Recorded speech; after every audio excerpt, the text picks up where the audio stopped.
नमस्कार दोस्तों, स्वागत है आपका आज के मुख्य समाचार में, जिसमें सबसे पहली बड़ी खबर में जिक्र बिहार के विधानसभा चुनाव का, जहां पर एनडीए को लगा जबरदस्त झटका और फूट की खबरें सामने आ रही हैं और एलजेपी अब अलग रास्ता अपना बनाएगी और पार्टी ने नीतीश की महत्वाकांक्षी योजनाओं पर लगा दिए हैं भ्रष्टाचार के आरोप। जी हां दोस्तों, एनडीए की सहयोगी पार्टी एलजेपी, जो कि नीतीश कुमार के साथ सरकार में है, उसने अब यहां पर नीतीश कुमार पर भ्रष्टाचार के आरोप लगा दिए हैं। इसी के साथ दूसरी बड़ी खबर में आपको बताएंगे कि कांग्रेस को खल रही है चुनाव में लालू यादव का जेल जाना। जी हां दोस्तों, बिहार के विधानसभा चुनाव में लालू यादव की कमी महसूस की जा रही है। इसी के साथ तीसरी बड़ी खबर में आपको बताएंगे कि आरजेडी ने एनडीए को बताया हेट स्टोरी फोर्स। दोस्तों, दरअसल क्या पूरी खबर आपको जरूर बताएंगे, लेकिन उससे पहले अगर आपको भी ऐसा लगता है कि बिहार में इस बार आरजेडी कांग्रेस महागठबंधन की सरकार बनेगी, तो आप अभी इस वीडियो को लाइक कीजिए और इस लाल बटन को दबा के इस चैनल को फ्री में सब्सक्राइब करके घंटी बजाइए और कमेंट में लिखिए जय हिंद। दोस्तों, रुक करते तमाम बड़ी खबरों की तरफ। एनडीए से अलग होने की राह पर एलजेपी पार्टी ने नीतीश की महत्वाकांक्षी योजना में लगाए भ्रष्टाचार के आरोप। जी हां दोस्तों, बिहार विधानसभा चुनाव के लिए एनडीए में सीट शेयरिंग का मुद्दा अभी तक सुलझा नहीं है। लोक जनशक्ति पार्टी के राष्ट्रीय अध्यक्ष चिराग पासवान अपनी मांगों पर अड़े हुए हैं। वहीं पार्टी के अन्य नेताओं ने नीतीश कुमार के खिलाफ मोर्चा खोल दिया है। शुक्रवार को एलजेपी के प्रदेश प्रवक्ता श्रवण अग्रवाल ने मुख्यमंत्री नीतीश कुमार की महत्वाकांक्षी योजना में भ्रष्टाचार का आरोप लगाया है। बिहार सरकार की 7 निश्चय योजना को उन्होंने फेल करार दिया। बता दें कि यह नीतीश कुमार की महत्वाकांक्षी योजना है और वे इसका बखान हर जगह करते हैं। सरकार का दावा है कि इस योजना के माध्यम से बिहार के गांवों में अच्छा काम हुआ है। चुनावी समर में सत्ताधारी दल इसे अपनी कामयाबी के तौर पर भी प्रस्तुत कर रहा है। वहीं एनडीए में सहयोगी एलजेपी का कहना है कि 7 निश्चय को लोजपा नहीं मानती है। श्रवण अग्रवाल ने कहा कि 7 निश्चय पार्ट 1 में भ्रष्टाचार हुआ है और पार्ट 2 को भी हम लोग नहीं मानेंगे। बता दें कि सीएम नीतीश कुमार ने सत्ता में वापसी पर 7 निश्चय पार्ट 2 शुरू करने का ऐलान किया है। एलजेपी प्रवक्ता ने कहा कि एनडीए का कॉमन एजेंडा ही बिहार में चलेगा। इन सबके बीच एलजेपी ने शनिवार यानी 3 अक्टूबर को पार्टी के केंद्रीय संसदीय बोर्ड की बैठक बुलाई है।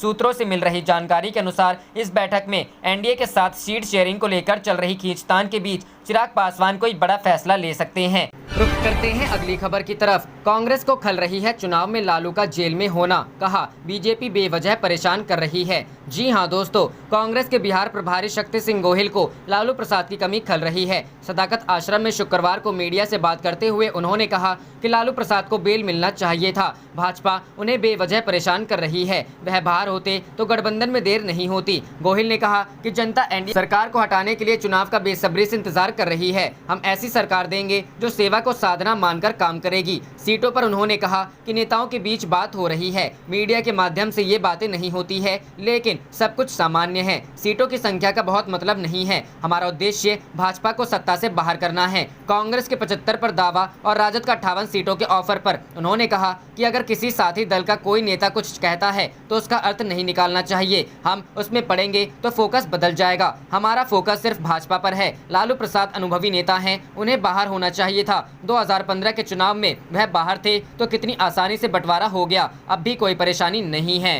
रुख करते हैं अगली खबर की तरफ। आरजेडी ने एनडीए को बताया हेट स्टोरी 4। लिखा चुनाव बाद पति भी भागने के चक्कर में हैं और पत्नी भी। जी हां दोस्तों, बिहार विधानसभा चुनाव से पहले सभी राजनीतिक दल एक दूसरे पर सोशल मीडिया के माध्यम से तंज कस रहे हैं। इसी कड़ी में राजद ने एनडीए पर चुटकी लेते हुए एक ट्वीट किया है। ट्वीट में लिखा है कि एनडीए लव ट्रायंगल नहीं हेट स्टोरी 4 है। बेवफाई की कहानी है। चुनाव बाद भी पति भी भागने के चक्कर में है और पत्नी भी। ऐसे घोलमेल के घन चक्कर में न पड़े। वहीं यूपी के हाथरस में विरोध प्रदर्शन के दौरान कांग्रेस पूर्व अध्यक्ष राहुल गांधी के साथ पुलिस की बदसलूकी को केंद्र में रख के ट्वीट किए गए। यह लिखा गया कि यह भाजपाई लोकतंत्र है जिसमें लोक पाताल लोक में चला गया है और तंत्र दमन निरंकुशता को पर्याय बन चुका है। इसके अलावा एनडीए के बिहार 15 साल पर भी टिप्पणी है। लिखा है जो कुछ कर सकते हैं वो करके दिखाते हैं, जो कुछ नहीं कर सकते वो नकारात्मकता फैलाते हैं। एनडीए के 15 साल ने सिद्ध कर दिया कि उनके वश का झूठ बोलने के अलावा कुछ नहीं। वो मूर्ख कुएं के नकारात्मक मेंढक है जो कहते हैं कि 10 लाख नौकरियां देना संभव नहीं।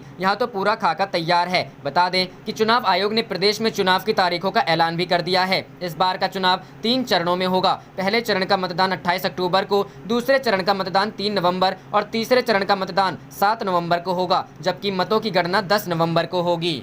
रुख करते हैं अगली खबर की तरफ। क्या राहुल प्रियंका के अभियान से डर गए हैं मुख्यमंत्री आदित्यनाथ? जी हां दोस्तों, आज अहिंसा के पुजारी राष्ट्रपति महात्मा गांधी और पूर्व प्रधानमंत्री लाल बहादुर शास्त्री की जयंती है। यह दिन देश के लिए जितना अहम है, उत्तर प्रदेश के मुख्यमंत्री योगी आदित्यनाथ के लिए उतनी ही बड़ी परेशानी भरा है। मुख्यमंत्री के निर्देश और प्रदेश के उच्च अधिकारियों के मौखिक आदेश पर हाथरस और खासकर सामूहिक दुष्कर्म और इसके बाद हमले का शिकार होकर दम तोड़ देने वाली पीड़िता के गाँव घर जाने वाले सभी रास्तों पर कड़ा पुलिस प्रशासन का पहरा है। मीडिया से लेकर नेता किसी को भी वहां जाने की इजाजत नहीं है। ऐसे में एक बड़ा सवाल उठ रहा है कि क्या मुख्यमंत्री योगी आदित्यनाथ कांग्रेस पार्टी के पूर्व अध्यक्ष राहुल गांधी और महासचिव प्रियंका गांधी से डर गए हैं? कांग्रेस महासचिव प्रियंका गांधी के कार्यालय के सूत्र इसे आपातकाल की संज्ञा दे रहे हैं। उनका कहना है कि पीड़िता के गाँव और उसके परिवार से मिलने के लिए न तो राजनीतिक दलों के नेताओं को जाने की इजाजत दी जा रही है, राहुल और प्रियंका से डर रहे हैं योगी। राहुल गांधी के सचिवालय के सूत्रों का कहना है कि योगी आदित्यनाथ सरकार केंद्र की सरकार के इशारे पर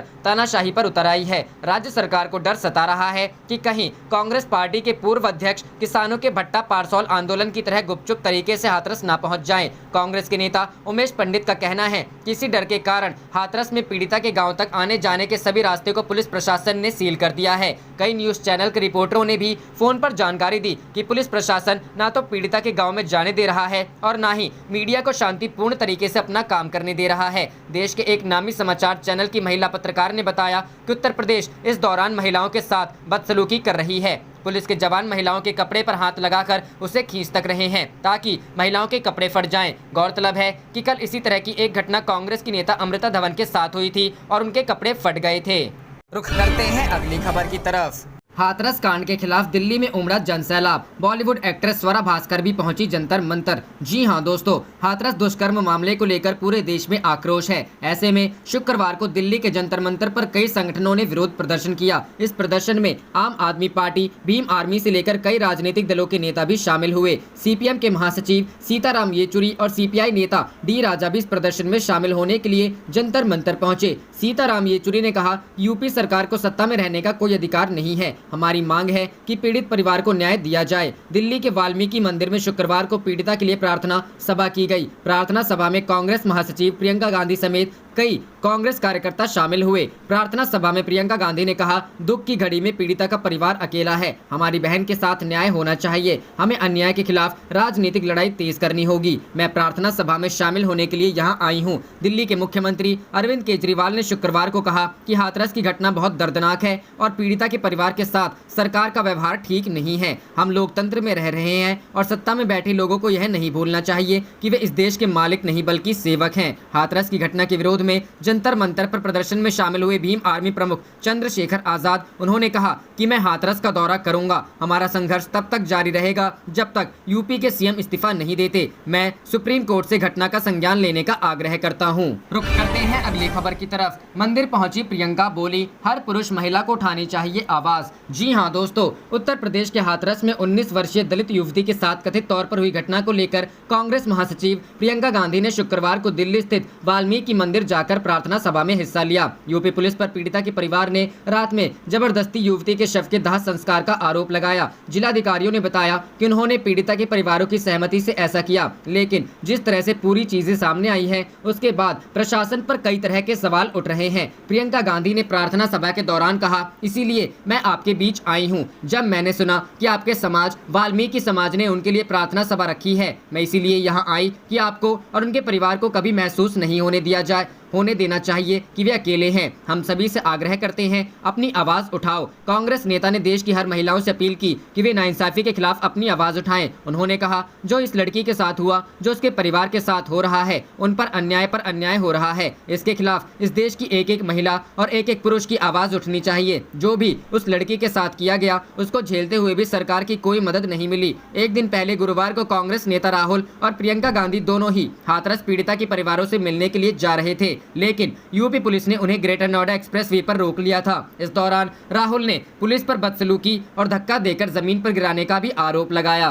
रुक करते हैं अगली खबर की तरफ। अखिलेश यादव की मांग, डीएम और एसपी के खिलाफ दर्ज हो एफआईआर। जी हां दोस्तों, उत्तर प्रदेश के हाथरस पीड़िता के दम तोड़ने के बाद देश भर में आक्रोश का माहौल है। वहीं पीड़िता के परिजनों को इंसाफ दिलाने के लिए समूचा विपक्ष एक सुर में पीएम मोदी और सीएम योगी पर हमलावर है। इस बीच समाजवादी पार्टी के अध्यक्ष अखिलेश यादव ने ट्वीट लेकर प्रदेश के डीएम और एसपी के खिलाफ एफआईआर की मांग की है। सपा अध्यक्ष ने ट्वीट कर लिखा, आज हाथरस की बेटी के लिए मौन व्रत रखने और धरने पर बैठने जा रहे सपा के वरिष्ठ नेताओं व विधायकों को भाजपा सरकार ने गिरफ्तार करके बापू शास्त्री की जयंती के दिन सत्य की आवाज अहिंसक तरीके से दबाई है, निंदनीय। उन्होंने कहा कि सपा हाथरस के डीएम एसपी पर एफआईआर की मांग करती है। समाजवादी पार्टी कार्यालय की ओर से जारी ट्वीट में कहा गया, लखनऊ में शांतिपूर्ण पैदल मार्च कर रहे सपा विधायकों को पुलिस द्वारा दमनकारी सत्ता के इशारे पर रोकना निंदनीय। बापू ने सदा अहिंसा का वर्ण किया। हाथरस में हैवानियत की शिकार बेटी के समर्थन में और भाजपा सरकार के अत्याचार के खिलाफ गांधी प्रतिमा तक मार्च निकाल रहे विधायकों को अहंकारी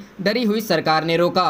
रुक करते हैं अगली खबर की तरफ। हाथरस केस, उमा भारती ने योगी आदित्यनाथ से कहा विपक्षी नेताओं और मीडियाओं को परिवार से मिलने दें। जी हां दोस्तों, हाथरस मामले को लेकर सवालों के घेर में आई यूपी पुलिस को लेकर अब बीजेपी की वरिष्ठ नेता उमा भारती ने भी सवाल उठाए हैं। उमा भारती ने एक के बाद एक ट्वीट के जरिए प्रशासन पर सवाल उठाते हुए यूपी के सीएम योगी आदित्यनाथ से इस मामले में इंसाफ की अपील की है। उमा भारती ने कहा है कि अगर मैं कोरोना पॉजिटिव न होती तो आज उस परिवार के साथ वहां बैठी होती। यूपी से सांसद उमा भारती ने सीएम से आग्रह किया है कि मीडिया और विपक्षी नेताओं को पीड़ित परिवार से मिलने दे। हमने राम मंदिर का भी शिलान्यास किया है, हमने राम राज्य का दावा किया था। उमा भारती ने अपने 8 ट्वीट में लिखा, आदरणीय योगी जी, आपको जानकारी होगी मैं एम्स ऋषिकेश एम्स में भर्ती हूं। आज मेरा 7वां दिन है, इसलिए मैं अयोध्या मामले में सीबीआई कोर्ट में नहीं पहुंच पाई। मैं किसी से मिल नहीं सकती, फोन नहीं कर सकती, लेकिन टीवी है जिससे मुझे समाचार मिल रहे हैं। उमा भारती ने लिखा, मैंने हाथरस की घटना देखी।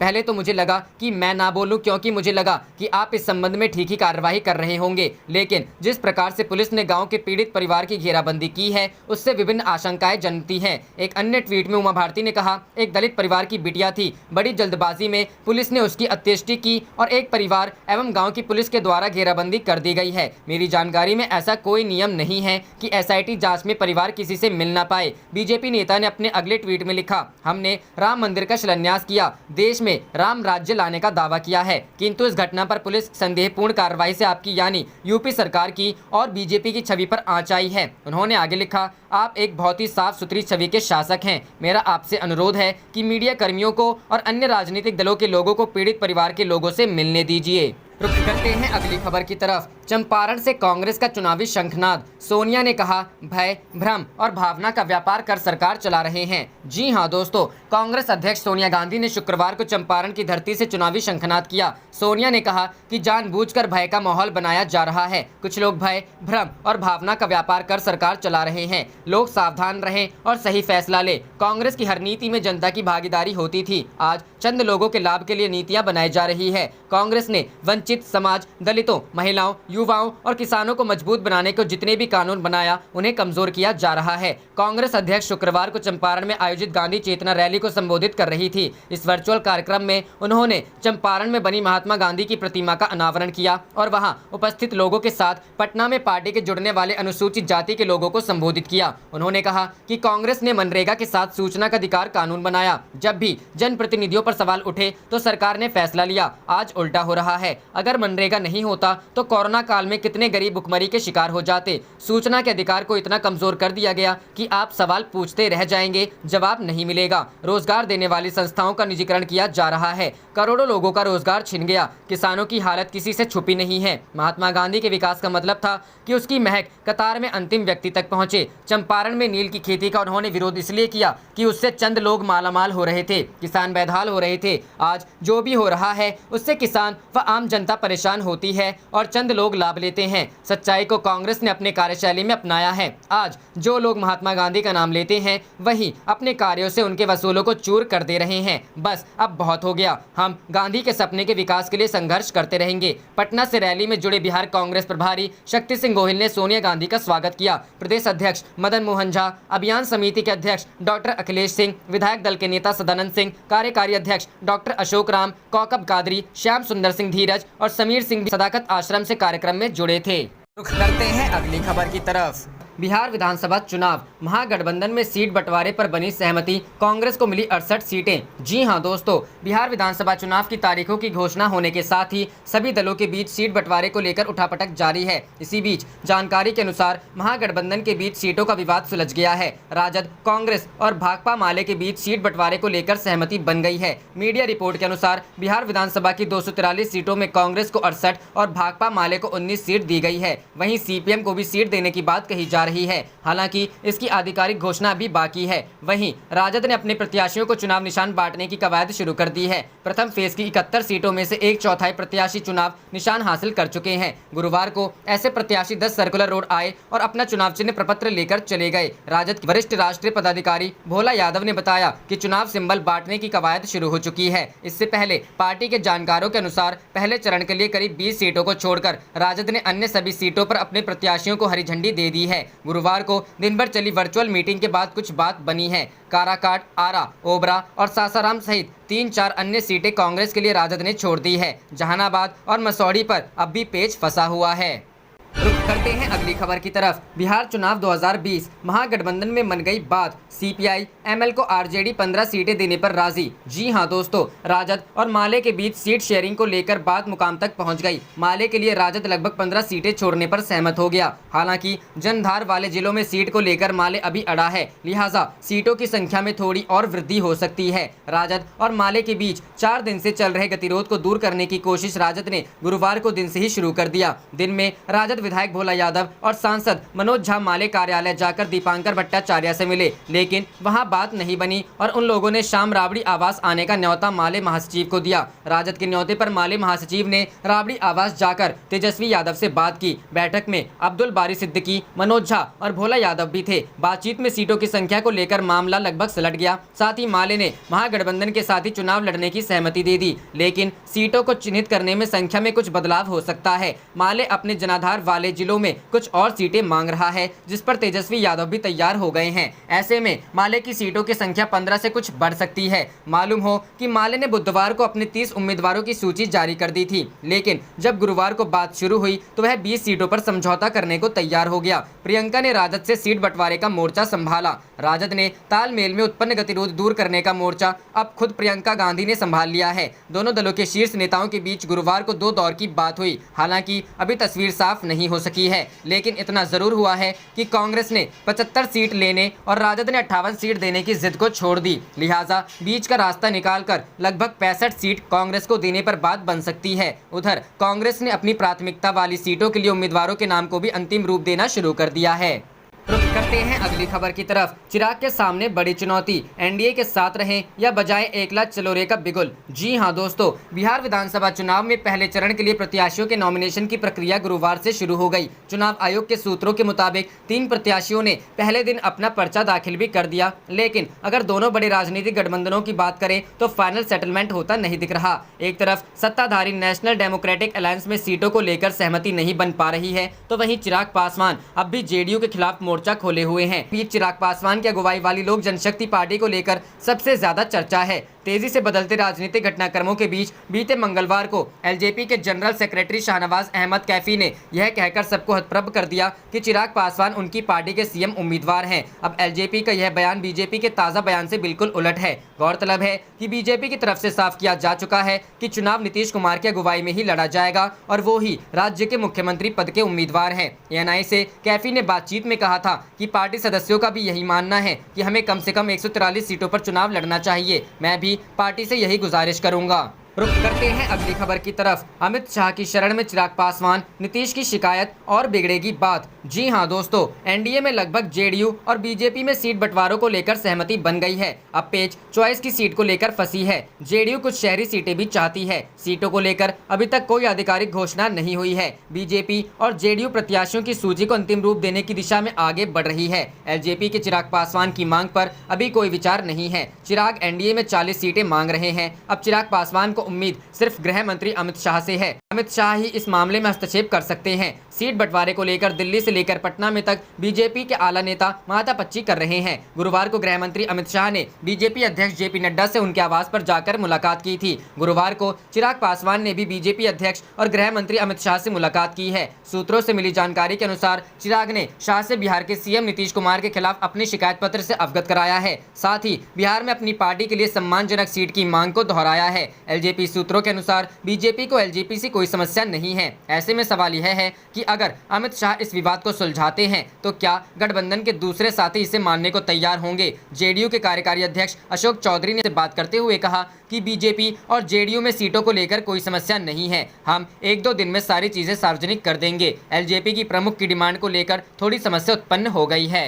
आप देख रहे थे आपका अपना चैनल जय हिंद जय भारत।